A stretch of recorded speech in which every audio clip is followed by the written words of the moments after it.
Graça e paz, irmãos. Eu convido a todos que abramos a palavra do Senhor em Efésios capítulo 2. Nós faremos a exposição nessa noite do verso 1 ao verso 10. Efésios capítulo 2, do verso 1 ao verso 10. Efésios capítulo 2, verso 1 ao verso 10, nos diz assim a palavra do Senhor. Ele vos deu vida, estando vós mortos nos vossos delitos e pecados, os quais andastes outrora segundo o curso deste mundo, segundo o príncipe da potestade do ar, do espírito que agora atua nos filhos da desobediência, entre os quais também todos nós andamos outrora, segundo as inclinações da nossa carne, e fazendo a vontade da carne e dos pensamentos. E éramos por natureza filhos da ira, como também os demais. Mas Deus, sendo rico em misericórdia, por causa do grande amor com que nos amou, estando nós mortos em nossos delitos, nos deu vida juntamente com Cristo, pela graça sois salvos. E juntamente com Ele nos ressuscitou e nos fez assentar nos lugares celestiais em Cristo Jesus, para mostrar nos séculos vindouros a suprema riqueza da sua graça em bondade para conosco em Cristo Jesus, porque pela graça sois salvos, mediante a fé, e isto não vem de vós, é dom de Deus, não de obras para que ninguém se glorie, pois somos feitura dele, criados em Cristo Jesus para boas obras, as quais Deus de antemão preparou para que andássemos nelas. Amém. Vamos orar mais uma vez?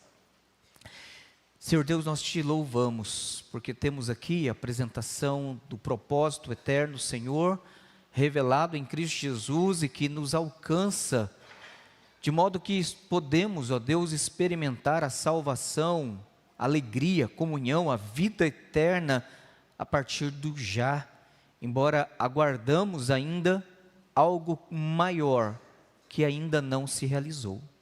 Pedimos ao Deus amado que o Senhor nos dê a iluminação, o entendimento da Tua palavra, que o Senhor abra os nossos olhos, conforme nós inclusive pregamos no ano passado, no texto anterior, que o Senhor, ó Deus, nos conduza ao entendimento, para que não somente entendamos, mas possamos receber, e recebendo possamos amar, e amar possamos, ó Deus, ter vida naquele que é o autor da vida, e usufruir nele a vida eterna.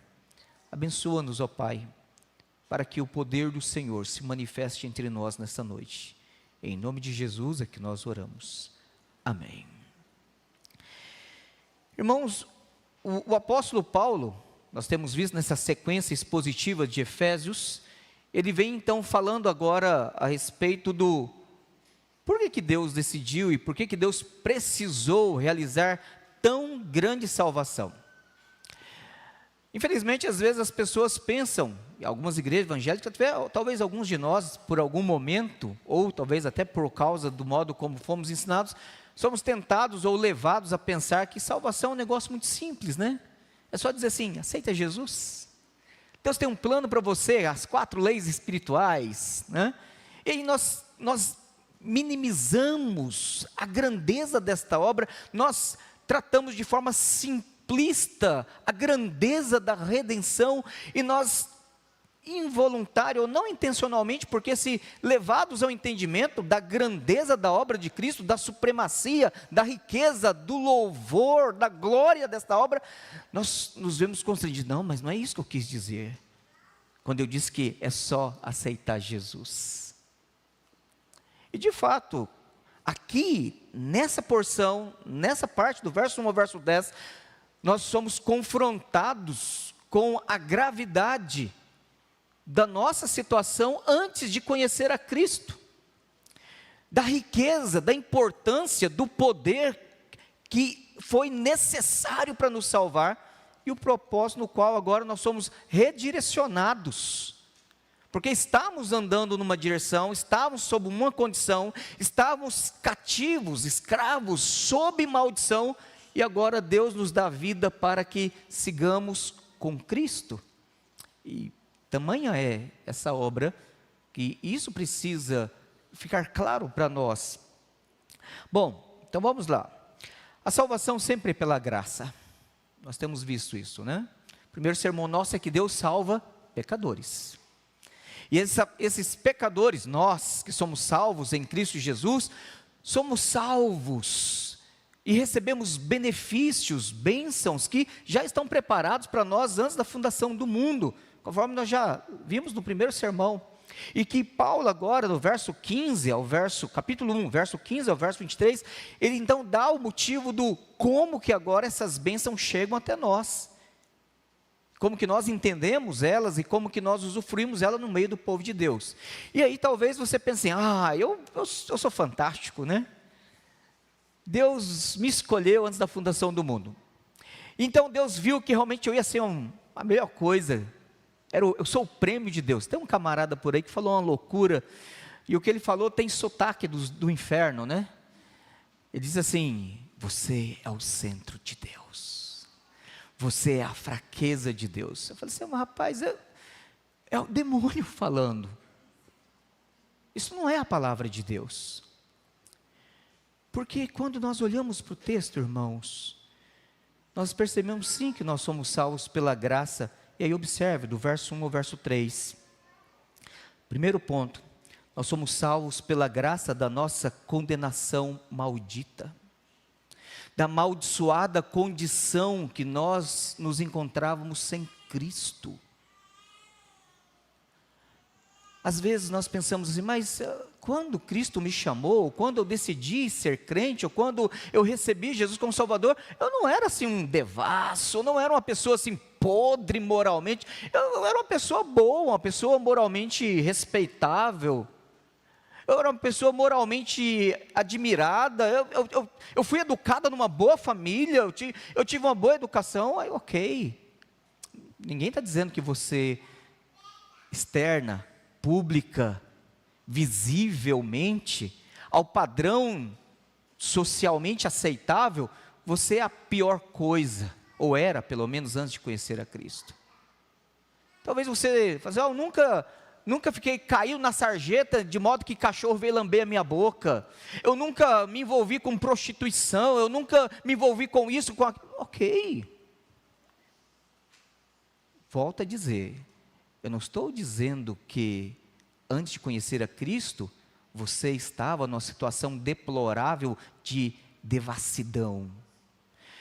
Mas mesmo que você vivesse uma vida moralmente boa, aceitável, admirável, para o padrão da sociedade, eu quero lembrar que você era apenas um defunto, bem trajado no caixão, e com bom perfume importado. Só isso, morto, em decomposição. Só isso. Observe o que o texto nos diz aqui, olha só. Antes que você seja pensado assim, Deus me salvou porque eu sou. Não há nada em nós. Não há nada em nós que Deus possa olhar para nós e dizer assim, eu vou salvar fulano porque me atraiu. Não há nada em nós que atraia a Deus, não há nada em nós que faça que mereçamos o amor de Deus, alguma bênção de Deus, algum benefício de Deus, não há nada em nós. O texto aqui começa nos revelando que Ele vos deu vida. Isso significa que eu e você, nós não nascemos vivos espiritualmente. É interessante que no grego existem duas palavras para vida. Existe uma palavra que é bios, né? Vamos falar correto o grego, né? Bios, né? Está no nominativo, e aí você tem essa palavra que ela é usada para vida no sentido natural, de onde vem inclusive biologia, né? Biometria, um monte de coisa no português. E existe uma segunda palavra, que inclusive até os americanos gostam dela para nome, né? Zoe, ou Zoe. E geralmente a ideia de vida, e essa vida espiritual, ela geralmente está usada e atrelada à ideia de Zoe, ou Zoe. A vida espiritual, uma vida que transcende aquilo que é físico. Ele vos deu vida. Não é que estávamos mortos fisicamente, não, é óbvio que não. Mas a questão é que não havia vida espiritual em nós. Nós devemos lembrar que vida na Bíblia implica em comunhão com o autor da vida. Isso é vida. E é interessante porque a própria palavra no hebraico, morte, ela tem a raiz de separação.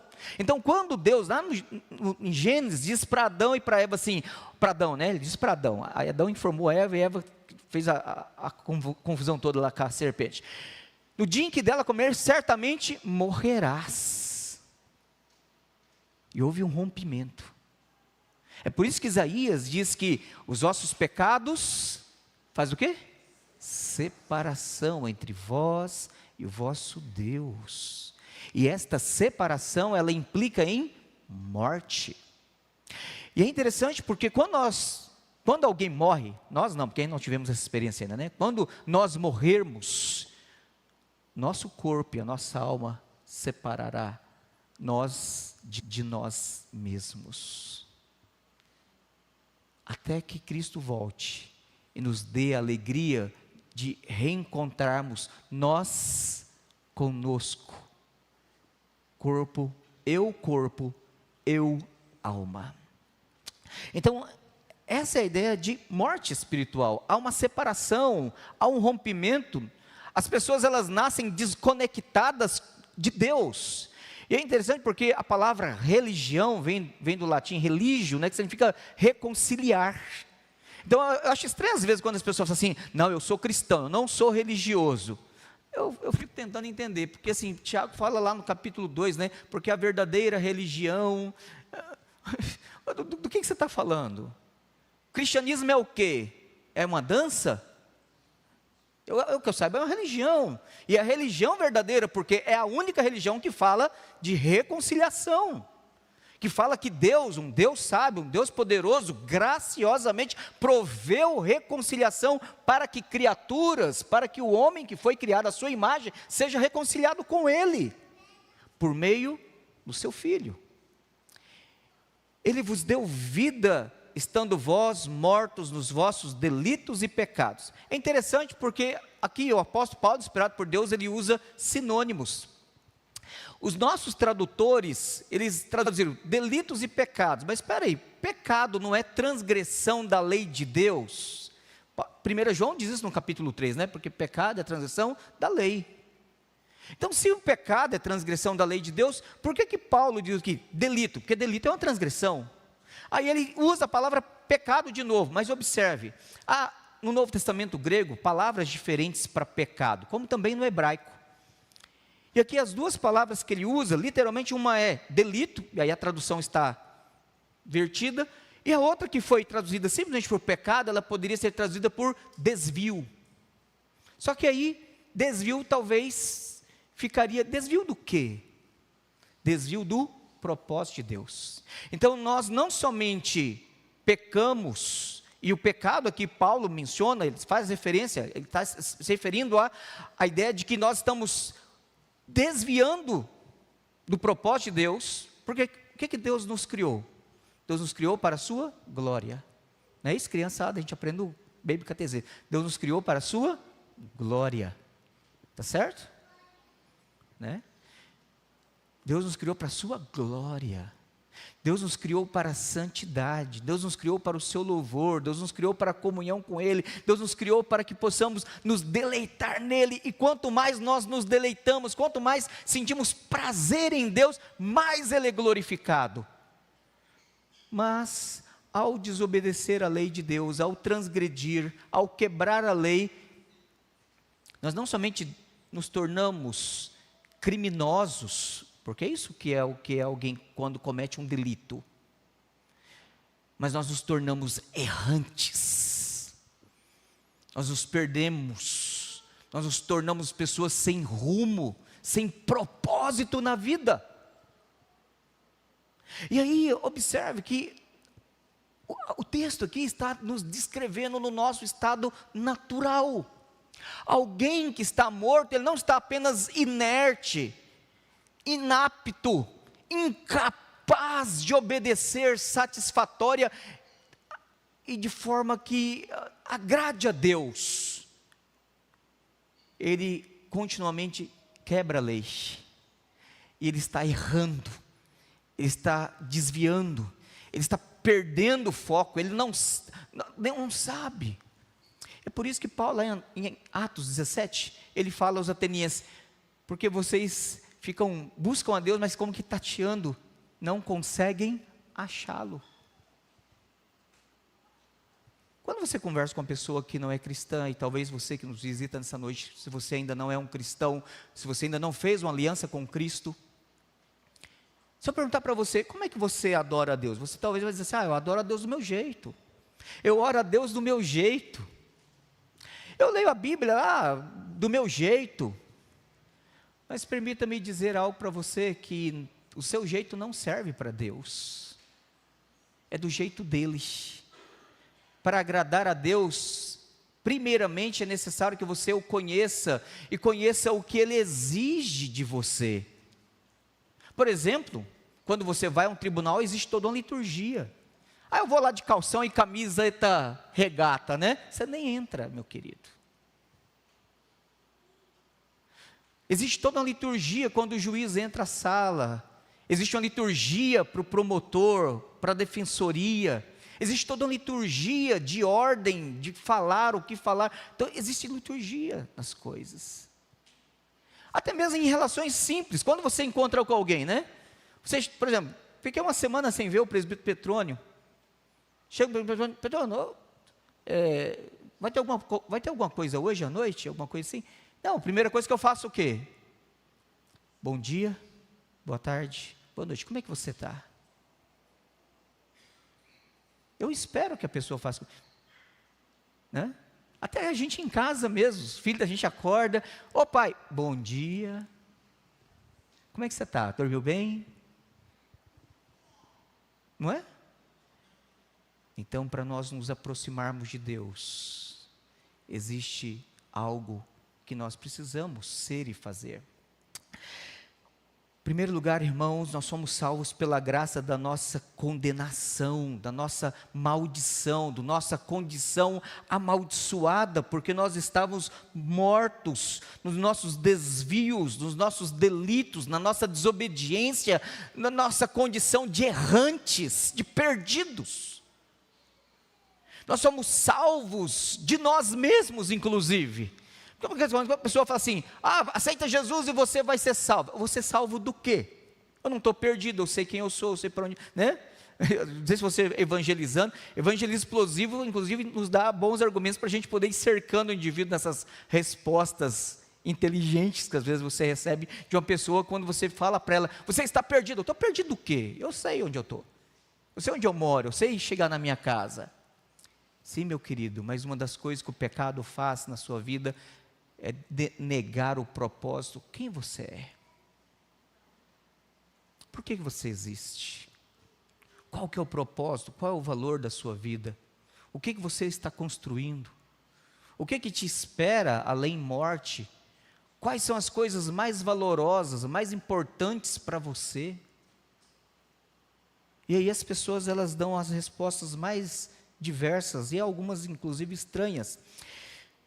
Mas olha o texto, irmãos, verso 2, nós vamos descobrir que no verso 2 existem duas coisas, duas forças, dois poderes que escravizam e que se torna necessário a ação de Deus, essa salvação da graça, pela graça, para libertar o indivíduo, salvar o indivíduo. Observa o verso 2, diz assim: nós estamos mortos nos delitos, ou seja, transgredindo a lei, desobedecendo à vontade de Deus. E a segunda palavra é desvio, né? Pecado. Aí olha só, no desvio e na transgressão nós andávamos outrora. Permita-me, seria mais ou menos você chegar na Avenida Paulista, lá em São Paulo, ou pegar aqui a Cristiano Machado, que é mais conhecida, né? Você entrar numa rua e não prestar atenção que está na contramão. E você não somente entra na contramão, mas você tem lá uma placa que diz que a velocidade máxima é 60 por hora. E você começa a andar a 120 por hora. Na contramão, na Cristiano Machado, a 120 por hora. Alguém que olhar você andando a 120 por hora, na contramão, na Cristiano Machado, vai pensar o que a seu respeito? Esse cara é doido.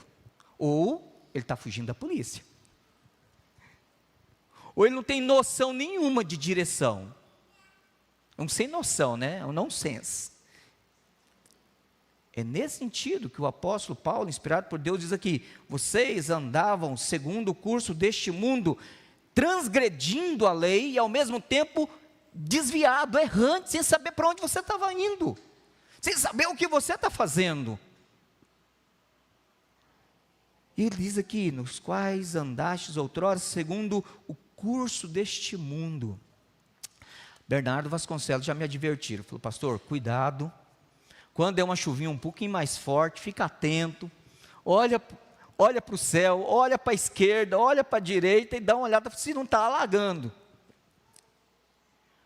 Me mandaram um vídeo essa semana, porque eu estava assim, tá bom, vou tomar cuidado.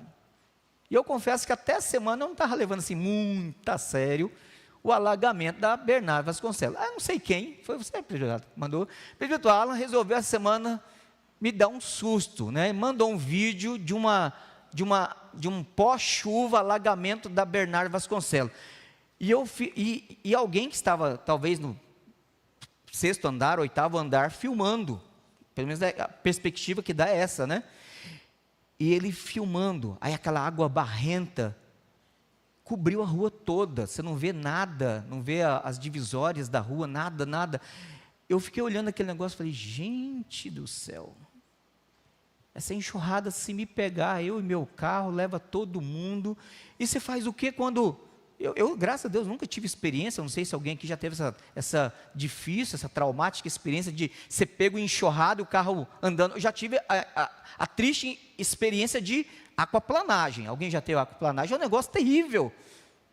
Inclusive em novembro de 2022, outubro de 2022, nós estávamos indo para Rondônia de carro, fizemos essa aventura, Teófilo Otoni, Rondônia, 8.800 quilômetros, ida e volta.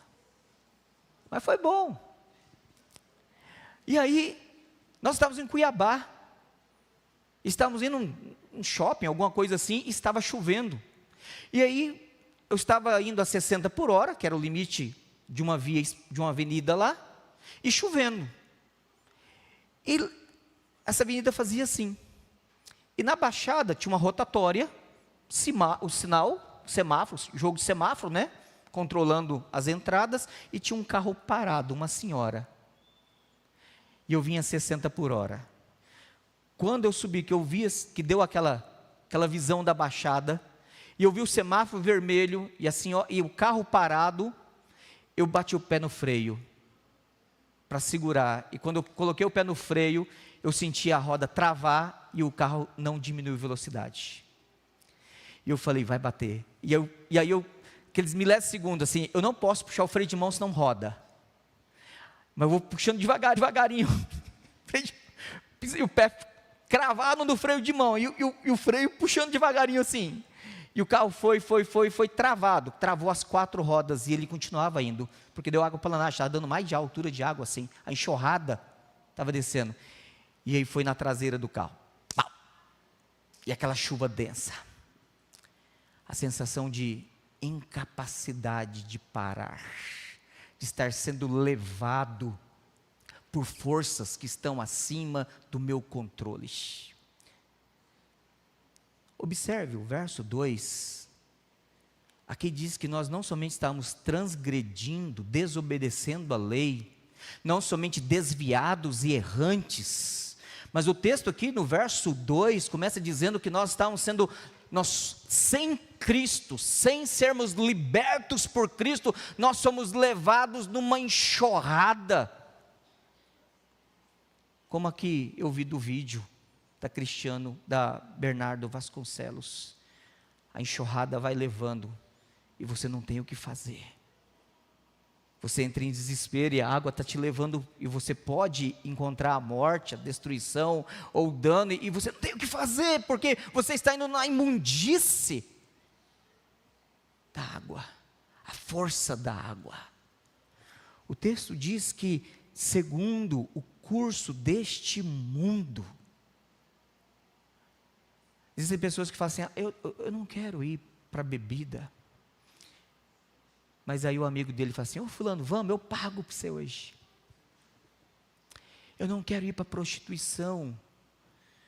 Mas um dia ele fala assim, mas está fácil. Eu não quero acessar pornografia, mas está na mão. Eu não quero mentir, mas às vezes eu me sinto constrangido. E o indivíduo ele vai pecando e ele se vê preso numa estrutura que é muito mais forte do que ele. Mesmo porque ele não tem força nenhuma para resistir, estando morto. Estão percebendo como que isso é algo negativamente poderoso? E o apóstolo Paulo diz que ainda uma segunda força detém o indivíduo sem Cristo. Olha só, não somente segundo, a ideia aqui é no molde, a palavra segundo aqui de fato é, a palavra no grego é katá, que é a ideia de estar conforme, no molde, num padrão do mundo. E ele diz que há um segundo padrão, há um segundo molde, há uma segunda barreira que o prende, o príncipe da potestade do ar. Eu não estou dizendo que as pessoas quando pecam, elas pecam endemoniadas. Não é isso. Elas fazem o que o coração quer. Elas fazem o que a mente quer, elas escolhem pecar, mas há algo misterioso que nós não sabemos como. Satanás, ele tem um poder de semear o coração, de fomentar os pensamentos, de estimular os sentimentos, de despertar afetos pelo pecado, de modo que esta pessoa, ela está agindo no padrão de demônios, porque Satanás, ele tem prazer de destruir aqueles que são imagem de Deus. E aí nós vemos pessoas que vão se mutilando e vão se prejudicando e vão agindo contra o seu próprio corpo. E você fala assim, por quê? É possessão? Não estou dizendo isso, mas nós vemos que nesse caso há um padrão, há uma força deste mundo. E não somente uma estrutura maléfica, mas um agente maligno. Fazendo com que essas pessoas sem Cristo, mortas, transgredindo a lei, errantes, elas sejam levadas num curso em que alguém está arquitetando e conduzindo a vida delas debaixo de uma escravidão.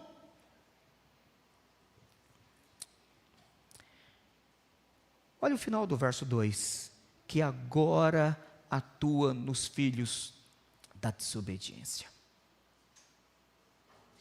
Mas ainda, em terceiro lugar, há um terceiro ponto, ainda na primeira divisão, há uma terceira força,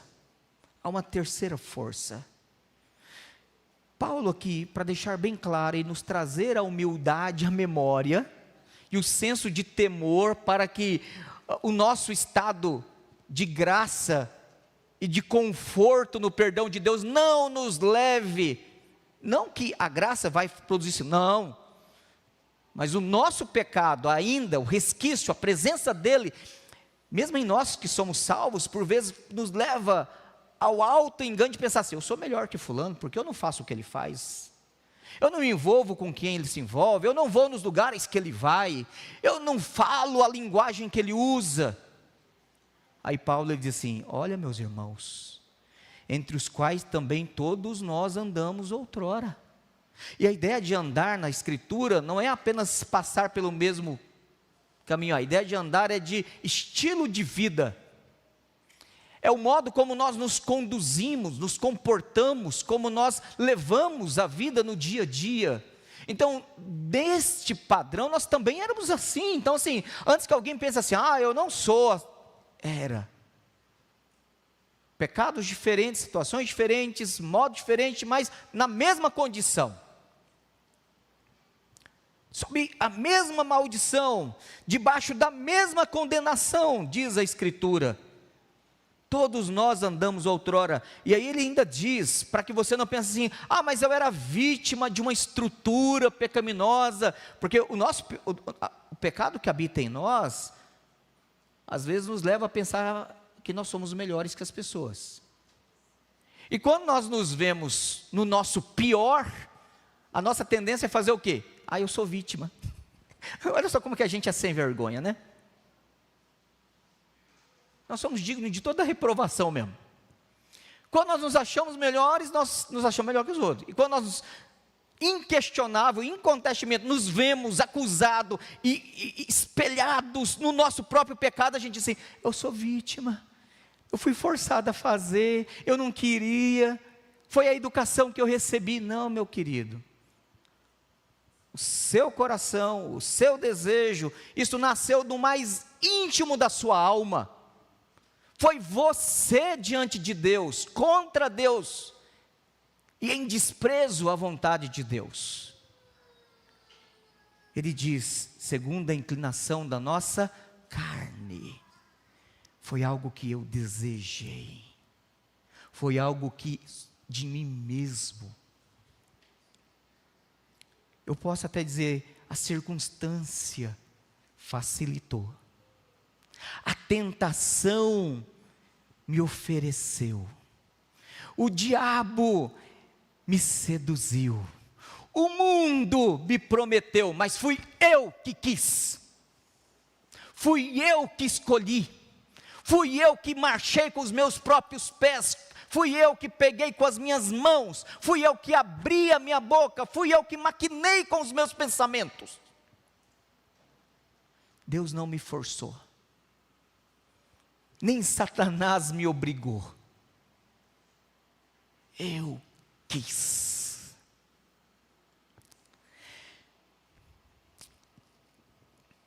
Aí observe, trazendo aqui uma aplicação para evangelismo, novamente, que eu comecei a usar no início dessa divisão.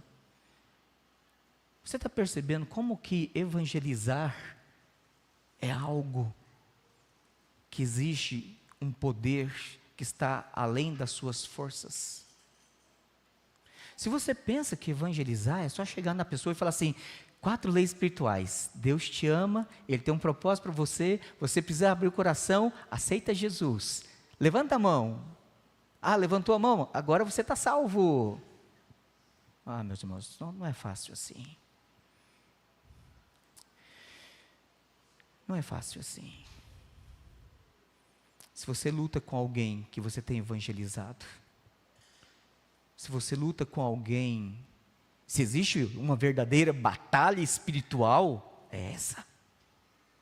Porque desvendando os olhos do nosso coração, que Paulo ora aqui no capítulo 1, verso 18, iluminados os olhos para vocês saberem qual é a esperança. Aí eu olho e digo assim, sim Senhor, agora eu entendi do que eu fui liberto, eu entendi do que eu fui tirado das garras de Satanás, de uma escravidão, de uma estrutura, de uma condição de morte, da qual nem eu mesmo antes de conhecer a Cristo eu tinha condição de perceber isso. Um peixe dentro d'água, ele não sabe que ele está dentro d'água.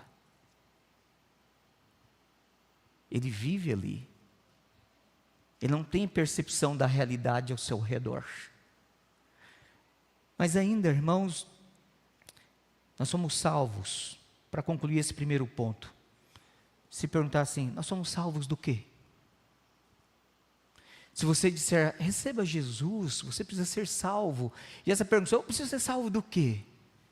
Você precisa ser salvo da sua condição de morte. Você precisa ser salvo da vida errante que você leva. Você precisa ser salvo da desobediência que você comete contra Deus.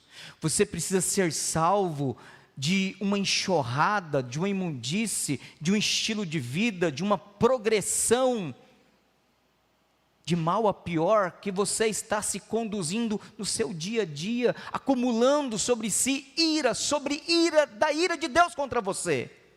E você precisa ser salvo da atuação de Satanás na sua vida. Porque estas coisas, Deus ao olhar-nos nessa condição, a ira dele justa, a justa ira de Deus condena você à ira dele, ao inferno. E essa é a situação. E é por isso que nós podemos dizer: como eu posso ser salvo disso? Como que eu posso ser liberto disso aqui? Arrependa-se, crê em Jesus, clame misericórdia a Ele, clame o perdão dEle, busque o amor dEle. Mas pastor, tem esperança para mim? Eu posso ser liberto, eu posso ser salvo vivendo desse jeito aqui? Aí vem o segundo ponto, verso 4 ao verso 7.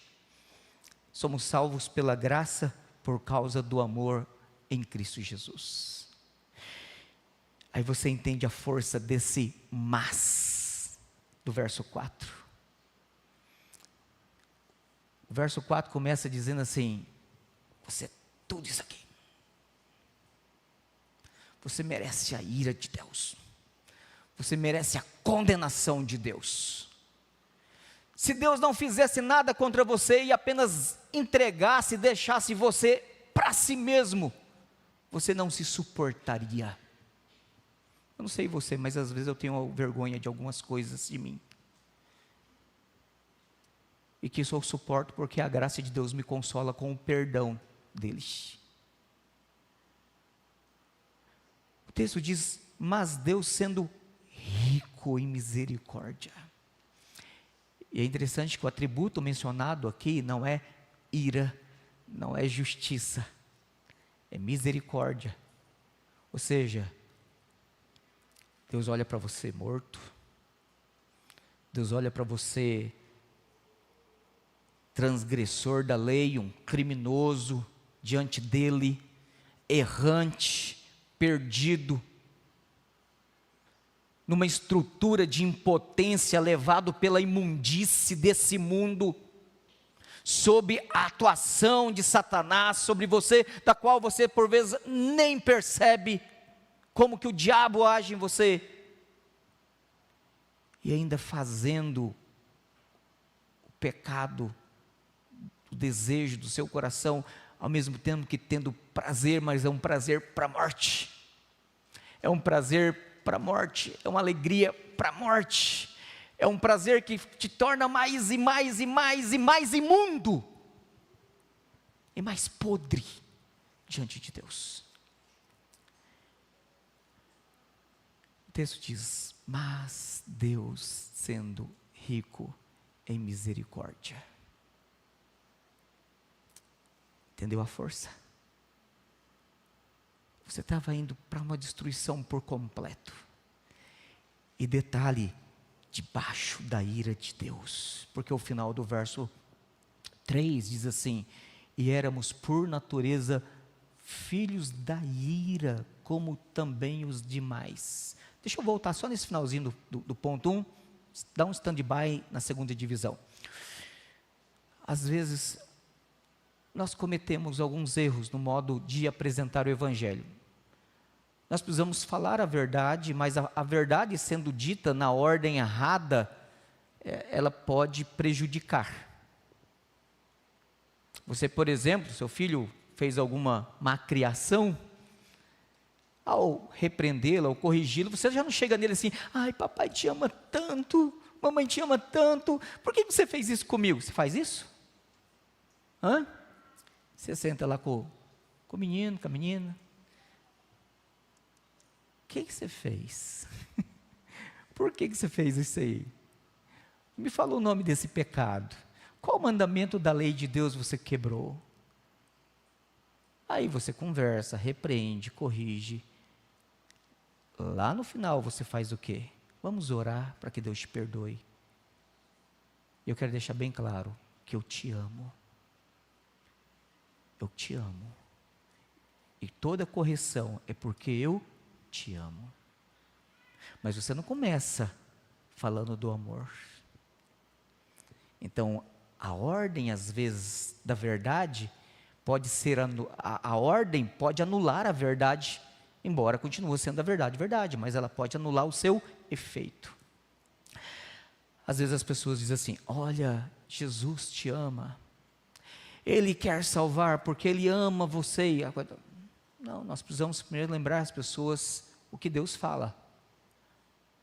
Deus fala do pecado, Deus fala da condenação, Deus fala da ira dele, Deus fala do mérito que nós temos diante de Deus, e o que nós merecemos diante de Deus é juízo, porque o salário do pecado é a morte, porque ao desobedecermos a Deus, nós merecemos a punição dele. Então eu não posso mudar essa ordem. Mas pastor, o amor de Deus não está sobre todas as pessoas, porque Deus amou o mundo de tal maneira. Então, por favor, abra lá comigo João 3, vamos lá. João 3.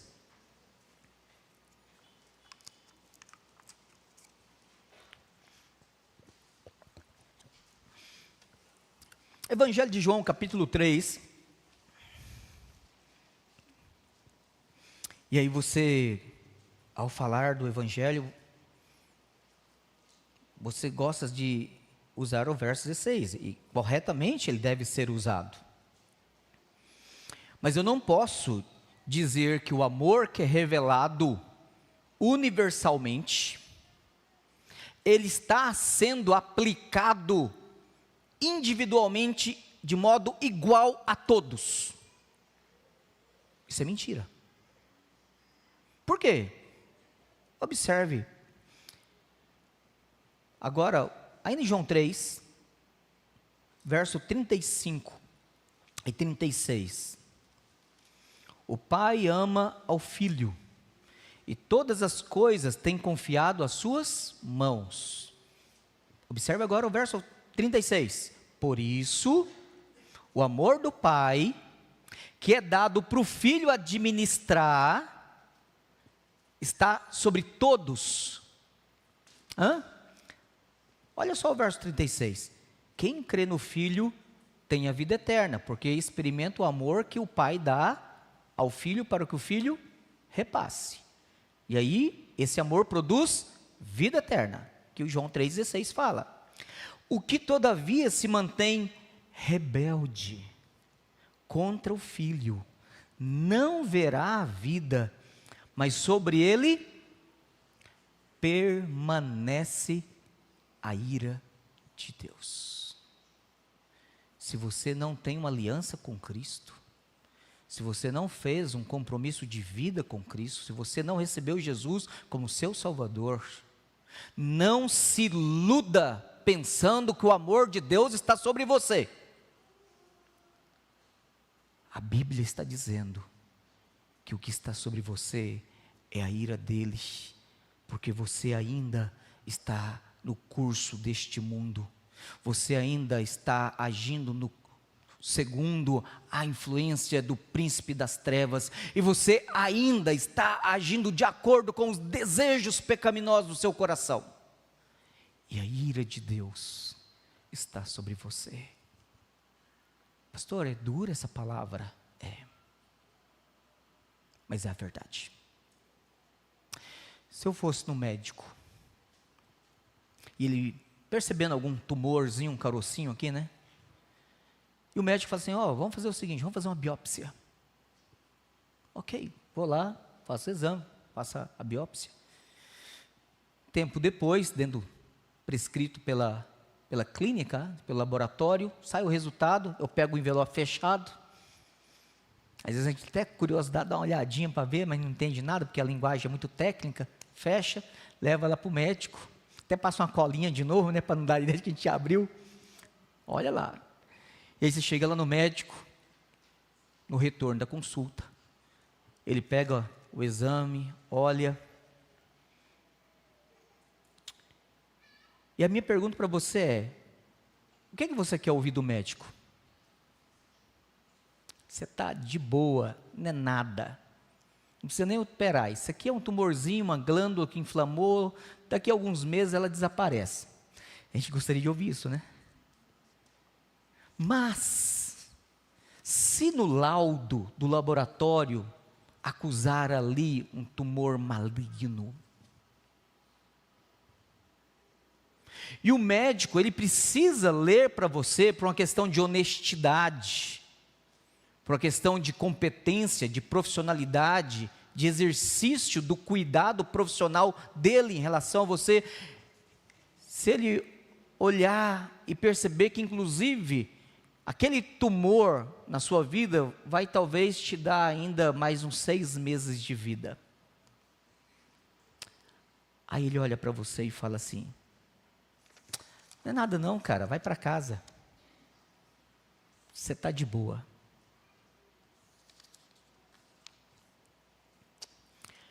Qual a reação que você teria com esse profissional? Ao voltar num outro médico, com esse mesmo laudo, e o outro dissesse para você: você vai morrer daqui a 6 meses. É uma notícia horrível para se ouvir. Indesejável ao extremo. Mas eu preciso saber a verdade, porque se eu tiver 6 meses de vida, eu quero fazer algumas coisas, eu quero me preparar, eu quero organizar a minha vida, eu quero amparar os meus, eu quero tomar decisões, eu tenho que fazer documentos, eu quero facilitar a vida de quem vai ficar, eu quero resolver alguns problemas, talvez com algumas pessoas.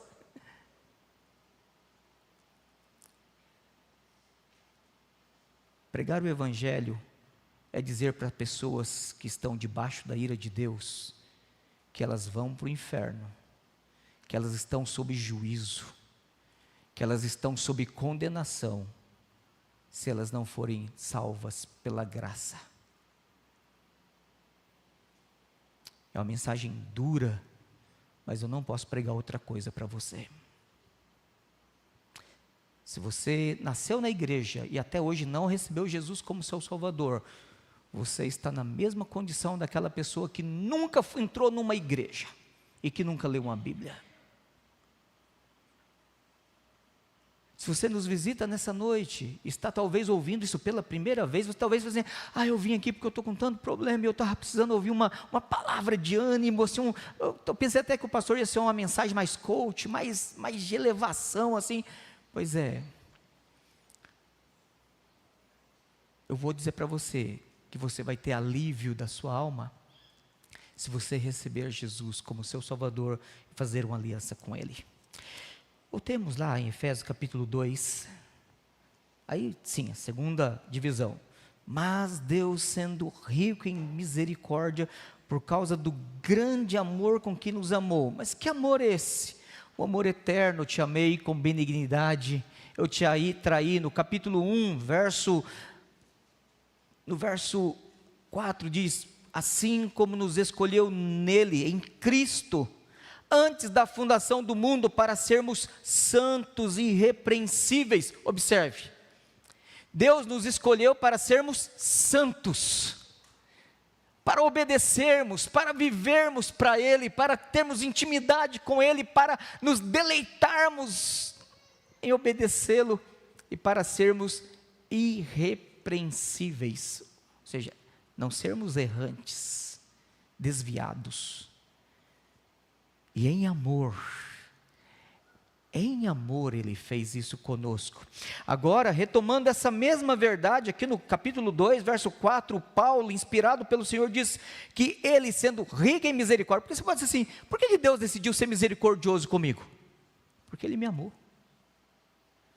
A ira dele estava sobre mim, a condenação dele, justa, necessária, estava contra mim, mas Ele decidiu mudar a minha realidade, manifestando a mim amor, por causa da misericórdia.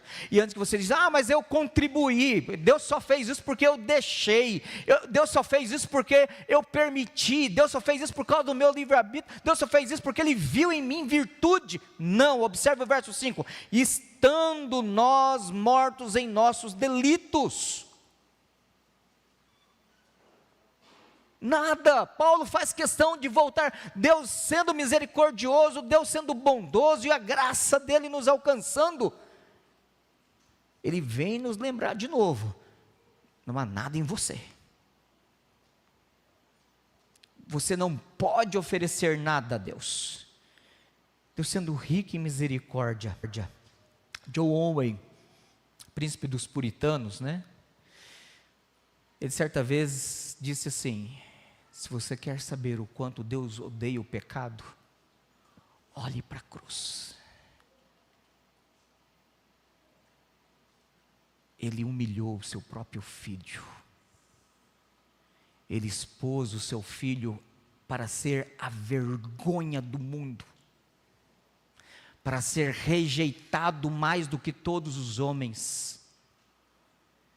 E o ápice do entendimento do quanto Deus odeia o nosso pecado foi o fato que o próprio Deus matou o seu próprio filho, derramando sobre ele a ira da sua indignação, da sua condenação, do nosso pecado que foi lançado sobre Cristo.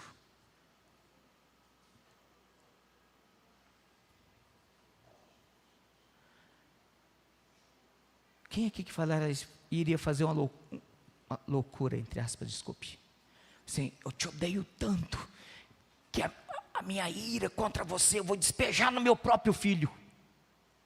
Eu estou com vontade de dar um soco na sua cara, mas não vou dar, eu vou dar no meu filho. Você faria isso? Não. Deus revelou o seu filho para que o amor dele por nós se tornasse conhecido. O nosso pecado foi lançado sobre o filho, foi imputado, foi transferido sobre Cristo, lá na cruz. E a ira de Deus, o inferno, o que mantém a existência do inferno não é a presença e a ação dos demônios, como alguns pensam. O que mantém a existência do inferno é a ira de Deus. A ira de Deus alimenta os tormentos do inferno, porque lá Deus está exercendo o juízo e executando a sua justiça. Porque Ele é justo juiz. A ira de Deus recai e condena o seu próprio filho sobre a cruz, para que Ele, morrendo no nosso lugar, recebendo a nossa condenação, pudéssemos em Cristo receber o perdão da nossa alma. E é por isso que no final do verso 5 ele diz: nos deu vida. A gente estava morto, e agora nós temos vida. Nós estávamos sob juízo, e agora nós experimentamos o seu amor. Nós estávamos debaixo da inimizade, nós mesmos militando com inimizade, desprezo contra Deus, e agora o nosso coração é mudado. Um coração de pedra é substituído por um coração de carne. Aquilo que antes estava morto, putrefando, numa situação de decomposição, de imundície, nós agora estamos sendo transformados à imagem de Cristo Jesus, tendo as virtudes daquele que nos libertou do império das trevas e nos transportou para o reino da sua luz. Ele vos deu vida, e a fonte é Cristo, porque no verso 5 ele diz: juntamente com Cristo. Nós estávamos mortos, separados, porque os nossos pecados faziam separação de nós do nosso Deus, e nós estávamos mortos no nosso pecado, sob condenação, sob inimizade, numa estrutura da qual nós não conseguiríamos sair, sob o domínio cabresto do diabo, e ainda agindo contra nós mesmos no nosso próprio pecado, separados e cada vez mais longe, errantes, mais longe de Deus. O texto agora diz que temos vida com Cristo. Nós temos o Senhor conosco. E agora nós sabemos que nós podemos passar, inclusive, pelo vale da sombra da morte, porque Tu estás comigo. Eu posso ir em qualquer lugar. com Cristo. Mas olha aqui ainda, irmãos, o verso 6. O verso 5 e o verso 6 diz que Ele nos deu vida, Ele nos ressuscitou e Ele nos fez assentar nas regiões celestiais em Cristo, juntamente com Cristo. Verso 6, novamente, juntamente com Ele. Final do verso 6, em Cristo. E aí nós temos, final do verso 7, novamente, em Cristo. Em Cristo, com Cristo, juntamente com Cristo. Observe que há uma repetição intencional, para lembrar que não é a parte de Cristo, não é sem Cristo, não existe possibilidade de sem Cristo, mas em Cristo e por causa de Cristo. Nós somos salvos pela graça em Cristo Jesus. Se nós quisermos, como eu disse, saber o quanto Deus odeia o nosso pecado, a gente olha para Cristo, a gente olha para a cruz. Se nós quisermos saber o quanto Ele nos ama, nós olhamos para o Senhor Jesus e vemos o amor dEle revelado a nosso favor. Terceiro e último lugar, observe o verso 8 ao verso 10. Nós somos salvos pela graça para uma comunhão perfeita. Do verso 1 ao verso 3, nós somos salvos pela graça da nossa condenação amaldiçoada. Do verso 4 ao verso 7, nós somos salvos pela graça por causa do amor em Cristo. Verso 8 ao verso 10, nós somos salvos pela graça para uma comunhão perfeita. O verso 1 começa dizendo: vocês estavam mortos. O verso 8 agora continua dizendo: nós estamos sendo preparados, transformados, alcançados para, observe novamente, para andarmos. Finalzinho do verso 10, para andarmos, não errantes, não transgredindo, mas andarmos segundo a boa vontade de Deus. E aí a gente lembra lá de João 15,14, vocês me amam? Obedeçam os meus mandamentos. Então a ideia de comunhão é obediência. O verso 8 diz assim: porque pela graça sois salvos, mediante a fé. E isto não vem de vós, é dom de Deus. Não é possível. Mas pastor, eu procuro fazer boas obras, eu procuro ajudar as pessoas, eu procuro ser bom, eu procuro ser honesto, eu me esforço de alguma forma para que Deus, lá no final, eu sei que lá no outro dia Deus é Pai, Deus é amor, Deus é muito bom, e lá no último dia Ele vai olhar e falar assim: esse cara aqui era meio ruinzinho, mas eu vou levar em conta, e eu vou passar a régua, eu vou passar o pano, e fingir que eu não vi nada, e lá no final eu vou salvar ele. Irmãos, Deus não faz isso. E Deus não fará isso, porque Ele diz na sua palavra que Ele não fará isso.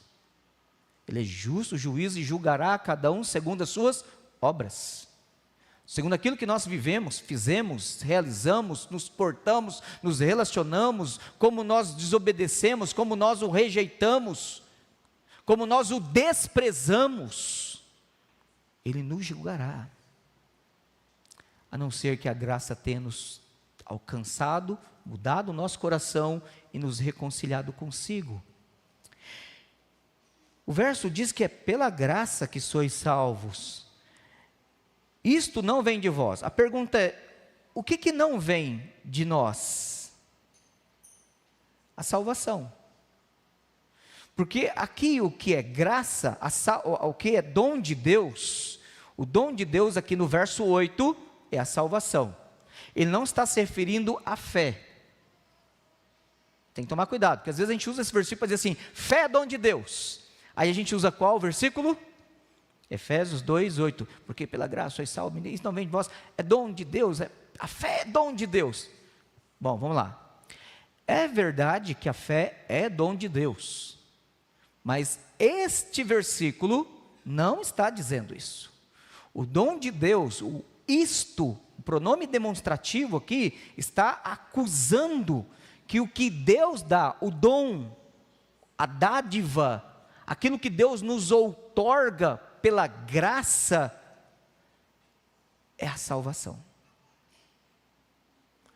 Aqui a fé ela é mencionada como sendo um instrumento, um meio, que Deus nos dando, nós temos acesso. Mas nesse versículo, o que é dado, declarativamente falando, é a salvação. Mas eu sempre aprendi que fé é dom de Deus, e é mesmo.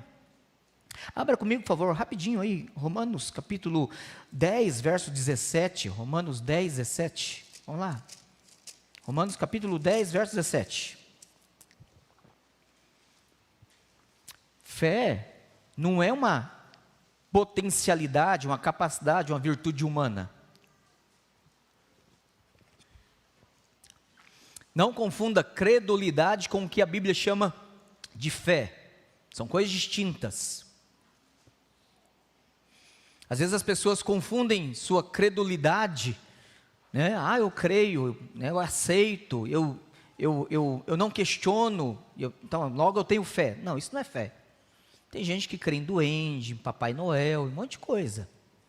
Eu não vou dizer que a pessoa tem fé, ela tem credulidade, é uma pessoa até ingênua, né, em acreditar em algumas coisas. Romanos capítulo 10, verso 17 diz assim: e assim a fé vem pela pregação, e a pregação pela palavra de Cristo. Você não tem fé em si mesmo, mas a fé ela é produzida em nós pela palavra. Vamos lá, Filipenses capítulo 1, verso 29.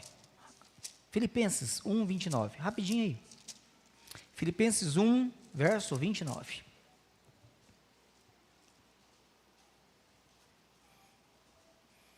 Olha só que fantástico que o apóstolo Paulo diz aqui no capítulo 1, verso 29. Ele diz assim, Filipenses 1, 29. Porque vos foi concedida, ou seja, algo que é dado, algo que é entregue, a graça de padecerdes por Cristo. Ou seja, quando você estiver sendo perseguido por causa de Cristo, odiado por causa do Evangelho e etc., isso é graça. Mas não é só isso que é dado a nós, é dado também, e não somente de crerdes nele, ou seja, Deus nos dá a graça de crer em Cristo, e por crermos em Cristo também é graça poder sofrer por causa de Cristo.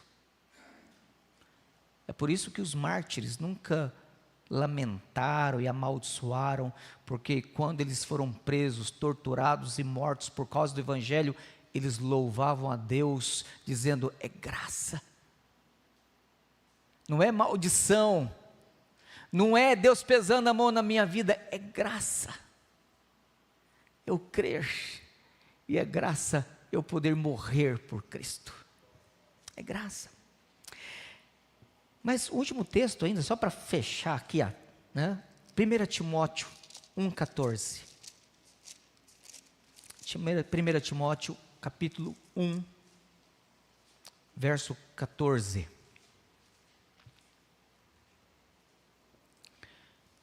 1 Timóteo 1,14 diz assim: transbordou, ou seja, não foi dado, Deus não dá na conta gota, Deus não fica dando assim com mesquinhez. O texto diz: transbordou, porém, a graça do nosso Senhor com a fé e o amor que há em Cristo Jesus. Então você somente crê salvadoramente em Cristo, de acordo com o Evangelho, e você somente ama Cristo porque crê nele, porque Deus de forma abundante derrama em você fé e amor. Então fé é dom de Deus? É.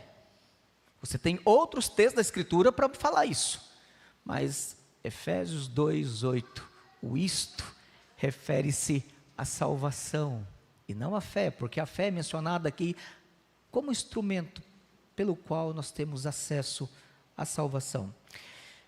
Mas por que Deus faz isso? Verso 9, não de obras para que ninguém se glorie. Porque da mesma forma que ele, lá no verso 3, ele teve que nos lembrar assim: olha, as pessoas sem Cristo estão assim. Antes que você olhe para elas e fale assim, eu não sou assim. Deus diz assim, nós também andamos assim, lá atrás, antes de conhecer a Cristo. Para que você não pense assim, eu fui mais inteligente do que fulano e aceitei Jesus. Eu sou mais esperto que Beltrano e eu adoto uma ética que é mais segura, me protege das minhas imoralidades. Eu fui mais esperto. Deus olha para você, não é por causa disso. Não é pelo que você fez, pelo que você faz, pelo que você escolhe, mas é por Deus agir graciosamente em você, de modo que você não tem lastro, você não tem motivo para poder se gloriar diante de Deus. Porque nós somos feitura dele, foi ele que fez isso em nós. O que somos obra da mão dele, o que temos em nós é ele que construiu, o que emerge em nós é ele que fomenta, o que nos leva a ele é o que nos atrai dele, porque é ele quem começou a boa obra em vós e há de completá-la até o de Cristo Jesus, porque é ele quem opera em vós o querer e nos capacita no realizar. Não há nada em nós, nada, mas curiosamente nós somos criados em Cristo para essas boas obras, para a obediência que Deus lá, antes da fundação do mundo, as bênçãos que Ele preparou, observe isso aqui, as bênçãos que Ele preparou e que estão guardadas nas regiões celestiais, não é assim, não é igual, desculpa aqui a expressão, não é igual o Silvio Santos quando ele tinha aquele programa, quem quer dinheiro, né? Lembra quando ele fazia isso, né? Quem quer dinheiro, sai na plateia dando dinheiro assim, como é que você ganha dinheiro? A gente ensina para os nossos filhos, trabalhando, não é? Meu filho, você quer ganhar dinheiro? Trabalha, aprenda uma profissão, esforce, né? Eu sei que vende aqui, como é que chama? Palha italiana. Aproveitar e fazer propaganda. Se alguém tiver interesse, palha italiana, procure o Davi, tá? Está aprendendo a trabalhar. É bom que a gente incentive ele a ter prazer no trabalho e a produzir trabalho e com qualidade. E a palha dele é boa. Depois eu quero um pacote. Mas olha só, Deus ele tem bênçãos preparadas nas regiões celestiais. Deus não vai sair assim, quem quer bênção, quem quer bênção, quem quer bênção. Não. Como é que as bênçãos nos alcançam? Lembra lá de Deuteronômio 28? Bendito serás.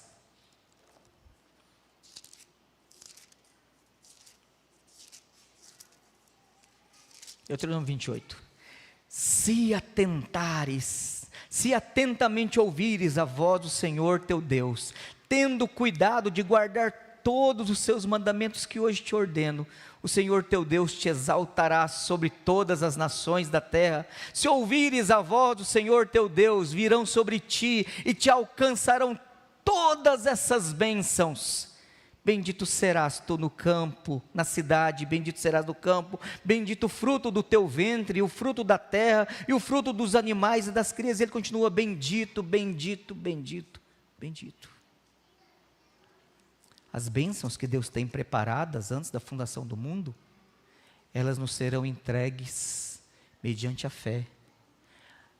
A fé somente nos salva, mas a fé que nos salva, ela não vem sozinha. Somente pela fé somos salvos, mas a fé que salva não vem sozinha. Ela produz obediência, ela produz prazer de comunhão, ela produz operosidade, atividade, boas obras que Deus preparou antes da fundação do mundo. Somos salvos da ira de Deus, somos salvos no amor de Cristo, e somos salvos para uma comunhão de obediência.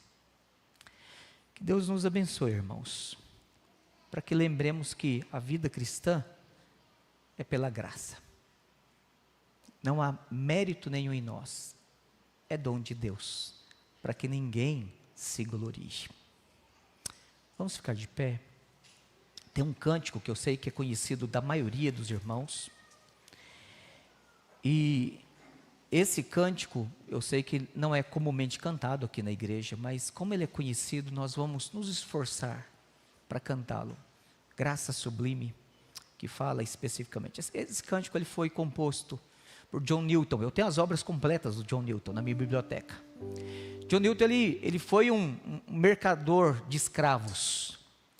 E tem um cantor, e ele é pastor também, chamado Wesley alguma coisa, e ele estava numa palestra falando da história desse hino, e ele falou que John Newton era sempre confrontado pelo pecado de escravizar pessoas, de vender, de comercializar, e aqueles atos eram às vezes de espancar essas pessoas. Muitos dos escravos morriam nos porões das galeras, dos navios, e aí o corpo deles eram jogados, inclusive ao mar, sem direito a um enterro decente.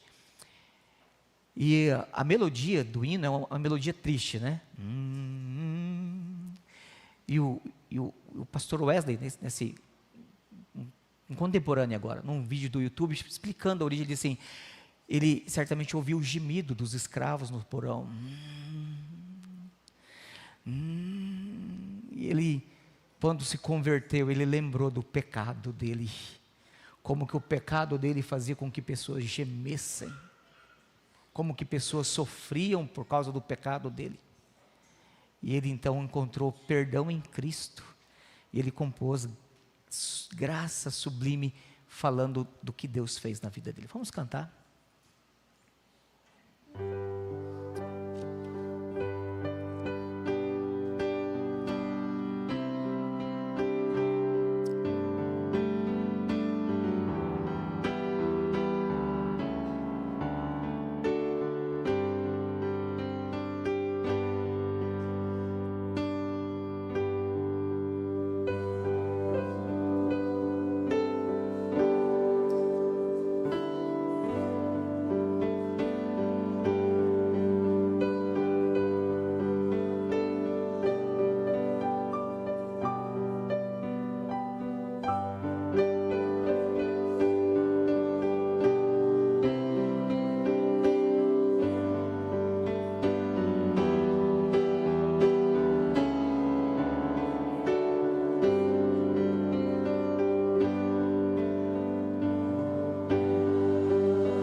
Os irmãos podem se assentar.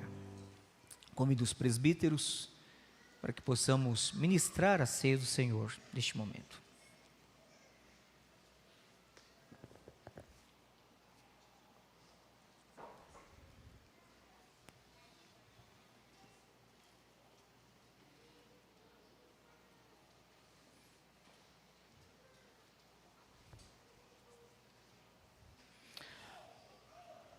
Enquanto isso, abramos a palavra de Deus em 1 Coríntios, capítulo 11. 1 Coríntios, capítulo 11, do verso 23 ao verso 32. A palavra de Deus, ela nos instrui acerca de como devemos proceder na ceia do Senhor. 1 Coríntios 11, verso 23 ao verso 32, e nos diz assim a palavra do Senhor. Porque eu recebi do Senhor o que também vos entreguei, que o Senhor Jesus, na noite em que foi traído, tomou o pão, e tendo dado graças, o partiu e disse: isto é o meu corpo que é dado por vós, fazei isto em memória de mim. Por semelhante modo, depois de haver ceado, tomou também o cálice, dizendo: este cálice é a nova aliança no meu sangue, fazei isto todas as vezes que o beberdes em memória de mim. Porque todas as vezes que comerdes este pão e beberdes o cálice, anunciais a morte do Senhor até que Ele venha. Por isso, aquele que comer o pão ou beber o cálice do Senhor indignamente, será réu do corpo e do sangue do Senhor. Examine-se, pois, o homem a si mesmo, e assim coma do pão e beba do cálice. Pois quem come e bebe sem discernir o corpo, come e bebe juízo para si. Eis a razão porque há entre vós muitos fracos e doentes, e não poucos que dormem. Porque se nos julgássemos a nós mesmos, não seríamos julgados. Mas quando julgados, somos disciplinados pelo Senhor, para não sermos condenados com o mundo. Assim, pois, irmãos meus, quando vos reunis para comer, esperai uns pelos outros. Se alguém tem fome, come em casa, a fim de não vos reunirdes para juízo. Quanto às demais coisas, eu as ordenarei quando for ter convosco. A palavra de Deus, ela nos ordena a ter esse momento de autoexame. Certamente, se você estava lembrado que hoje era dia de ceia, primeiro domingo do mês, no culto à noite, nós temos a ceia do Senhor. Você já pode vir preparando-se no decorrer da semana, no decorrer do dia do Senhor hoje, preparando, dizendo: Senhor, mostra, vê se há em mim algum caminho mau e guia-me, como salmista, né, ora, pelo caminho correto. Produza em mim arrependimento, contrição, quebrantamento, mansidão, para que eu possa estar apto a participar da ceia. A dignidade de participar da ceia não é mérito nosso. Não é assim: eu estou digno, eu mereço participar da ceia. Não. A dignidade significa que nós, entendendo quem somos, pecadores como somos, da nossa incapacidade de obedecer perfeitamente a palavra de Deus como Ele exige, nos arrependemos, confessamos e confiamos nos méritos de Cristo, que é o anfitrião que nos recebe e ministra a ceia para nós. Então, nesse momento, nós estaremos orando para que você possa levar seu pensamento ao Senhor, pedindo misericórdia, a bênção dEle, para que este meio de graça, que alimenta a nossa fé para nos santificar, possa abençoar a sua vida. Não é apenas um símbolo, símbolos não matam, símbolos não amaldiçoam. Ele é um símbolo, ele representa, mas a presença espiritual de Cristo se faz presente, manifesta entre nós. Oremos.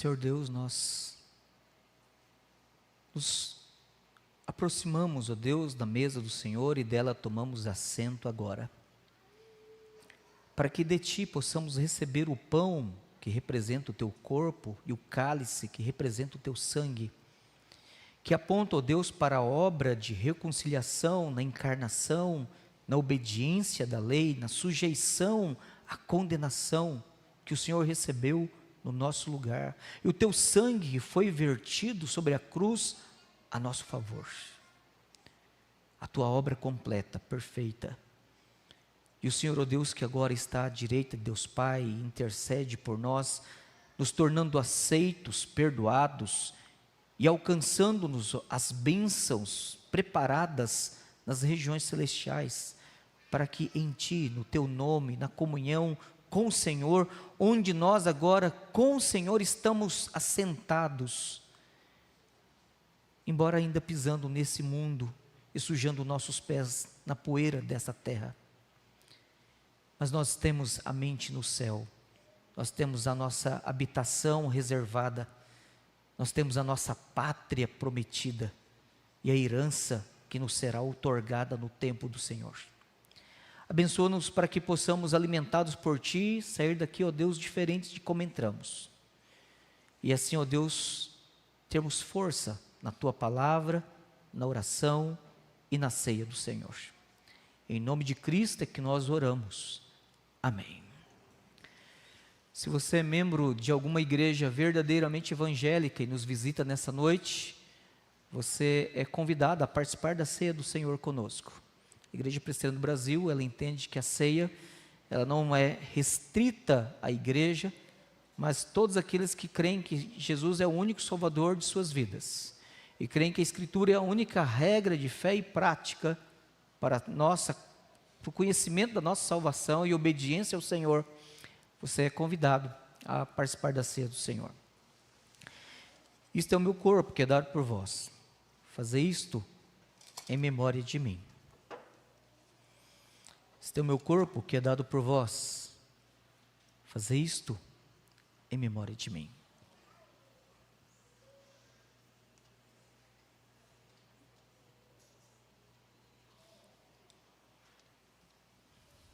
Peço aos irmãos que fiquem de pé para possam receber a ceia do Senhor.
Algum irmão foi omitido na distribuição do primeiro elemento, podendo participar? Este é o meu corpo que é dado por vós. Fazei isto em memória de mim. Este é o meu corpo que é dado por vós. Fazei isto em memória de mim.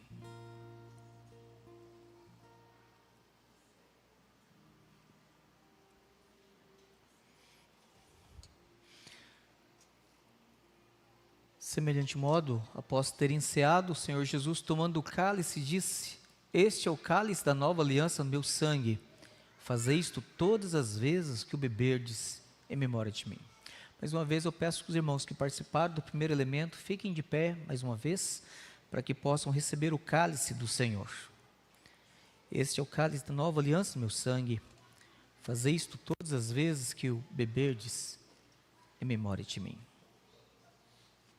Este é o cálice da nova aliança no meu sangue. Fazei isto todas as vezes que o beberdes em memória de mim. Obrigado.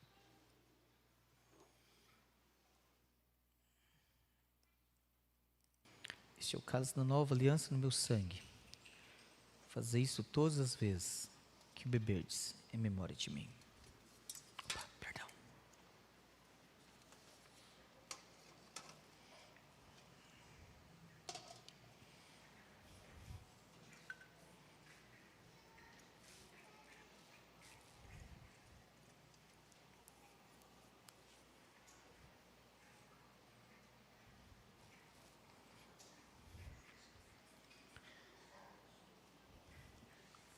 Fiquemos de pé, irmãos, nós estaremos orando. Logo após a oração, a bênção apostólica, e cantemos também o tríplice amém. Oremos. Senhor Deus, te agradecemos pelo privilégio de participar da ceia do Senhor, de termos, ó Deus, um dia do Senhor tão completo, tão cheio da Tua presença, das Tuas bênçãos, da comunhão do Senhor, da comunhão com os nossos irmãos. Pedimos ao Deus amado que o Senhor abençoe a semana que inicia, que o Senhor nos conduza sob os cuidados do Senhor, com sabedoria, com temor, com discernimento, com coragem. Dá-nos, ó Deus, a Tua bênção, porque nós sabemos que sem Ti nós nada podemos fazer. Guarda os nossos, guarda aqueles que nós amamos, guarda aqueles por quem nós temos orado, guarda, ó Deus, com a graça e a misericórdia do Senhor. Que o Senhor, ó Deus, salve aqueles, ó Deus, que nos são tão caros. Que o Senhor, ó Deus, nos dê alegria de chamar de irmãos, de vê-los andando no caminho do Senhor, compartilhando, ó Deus, das alegrias da salvação junto conosco. Abençoa-nos, ó Pai, e nós seremos sempre benditos. Coloque, ó Deus, o Teu cuidado sobre nós, e nós estaremos, ó Deus, protegidos. Anda conosco e nunca estaremos desamparados. E que a graça do Senhor Jesus, o amor de Deus o Pai, as ternas consolações do Teu Santo Espírito, sejam sobre cada um de nós, desde agora e para todo sempre. Amém.